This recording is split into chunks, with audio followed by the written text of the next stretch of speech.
So today we're going to talk about the short and interesting history of a major league franchise in Toronto that was a founding member of what was called then the National Basketball Association of America, which was a forerunner of the NBA. Now the Toronto Huskies played during the 46-47 season based in the city.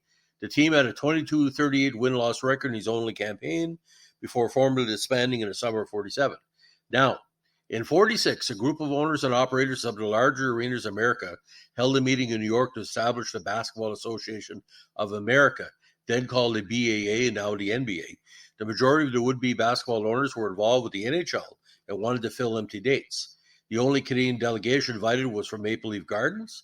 Frank Selke Sr., who was in charge of the Gardens while Conn Smythe was overseas, got in touch with Ben Newman, who had coached two Canadian national title teams and had staged a game in the Gardens previously.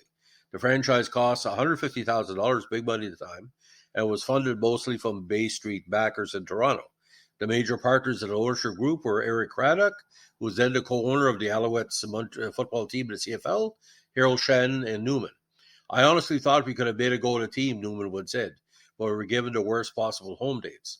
The hardship started almost immediately when Newman's father took ill after the first game, forcing him to leave the Huskies to take over the family scrap and steel metal business in St. Catharines. Lack of cooperation from the local media and lack of talent on the court kept crowds low, despite the use of such gimmicks that include free stockings to all women in attendance. Now, on November 1st, 46, they hosted the first game in BA history, losing 68-66 to New York Knicks before an opening night crowd of 7,090.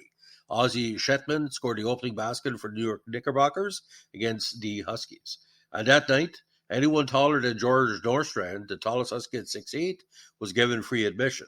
Attendance quickly dwindled, and the Toronto Star published an estimate that the team owners lost $100,000 in its opening season. Now, managing director of the Huskies was Lou Heyman, coach and GM of the Alouettes and future president of the Argonauts and the CFL, who had been a star basketball player at Syracuse. Charles Watson was team president. Newman and Salter Hayden were the other co-founders. Anis Stukas was also a member of the front office. Now, future All-Star Ed Sadowski began the season as player coach, who was initially the team's top player. 3 weeks into the season, with the team off to a poor start, the Star reported that the players had divided into 2 or 3 cliques that rarely spoke to each other. What a surprise. Sadowski's coaching was openly questioned, and just a month after the first game, he quit. After 4 games with interim coaches, Heyman coached 1 game, and Huskies player Dick Fitzgerald ruled the bench for 3 games. Heyman hired former Major League Baseball player Red Rolfe, who had also been the coach of Yale's basketball team. Heyman traded the playing rights to Sadowski to Cleveland Rebels for Leo Mogus at the time when the league's top scorers. Heyman had previously traded Norstrand to the Rebels for another 6'9" giant, Cleggy Hermson. In February 47, the Huskies acquired the tallest player in the league, 7'1" Ralph Seward from the St. Louis Bombers. Despite his height, Seward averaged just 1.1 points per game with the Huskies and had the lowest field goal percentage on the squad. The team's leading scorer was Mike McCarron with 649 points in 60 games. He and Fitzgerald were the only players to appear in every game. Sadowski had the most points per game, averaging 19.1 over his 10 contests with the Huskies. Hank Bisaidi and Gino Sauvelin were the only Canadians on the Huskies, each playing just 6 games. Neither of the Huskies' head coaches or their interim coaches would guide another game in the BAA NBA after a time in Toronto. Of the 20 players to make it to the floor for the Huskies, only 5 would go on to play 10 or more games in the BAA NBA following the 47 season. Sadowski, Mogus, Hermson, Norstrand, and Dick Schultz. Hermson was the last active NBA player for the Huskies roster, retiring 53 as a member of the Indianapolis Olympians. Now, reviving the Huskies name was originally considered at the time, but selecting a name for Toronto's new NBA team in 95, marking return of pro basketball in the city after some half century.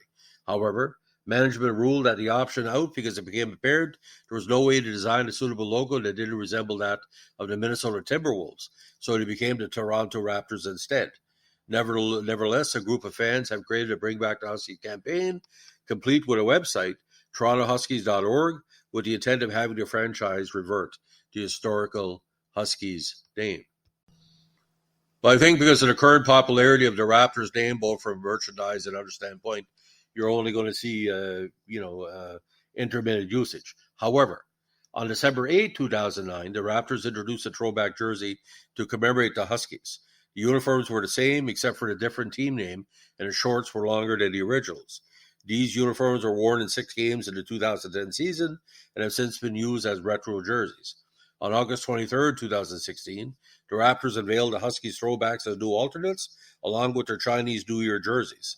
An alternate Air Canada center floor with the Huskies dog logo and center court and the Huskies logo marked X at each end was also utilized by the Raptors on these retro nights. Now, the Huskies again, 22-38. Roster included Mike McCarron, Leo Mogus, Red Wallace, Dick Fitzgerald, Clay Hermson, Dick Schultz, Roy Hurley, Bob Mullins, Ed Sadowski, Harry Miller, Charlie Hofer, Frank Focarino, Bob Fitzgerald, George Norstrand, Nate Miltazak, Ray Murtis, Ralph Seward, Ed Kesed, and Gino Sauvin, and Hank Massetti. Again, head coaches Ed Sadowski, Lou Heyman, Dick Fitzgerald, and Robert Rolfe. Now, I think the main reason that the Huskies didn't work, because Toronto at the time, basketball was very popular, but TV was not showing much basketball. That was a little bit later on. But Toronto should have got a team in the 70s or 80s, and but having the Raptors finally in the Vince Carter era really helped the promotion. But across Canada, the 76 Olympics, our Team Canada's success that year did a lot for basketball, which led, of course, to the Raptors. So, ladies and gentlemen, that's a little story about the Canada's forgotten Major League franchise, the Toronto Huskies. If you like what we're doing here, give us a like, comment, subscribe, or share. Bye.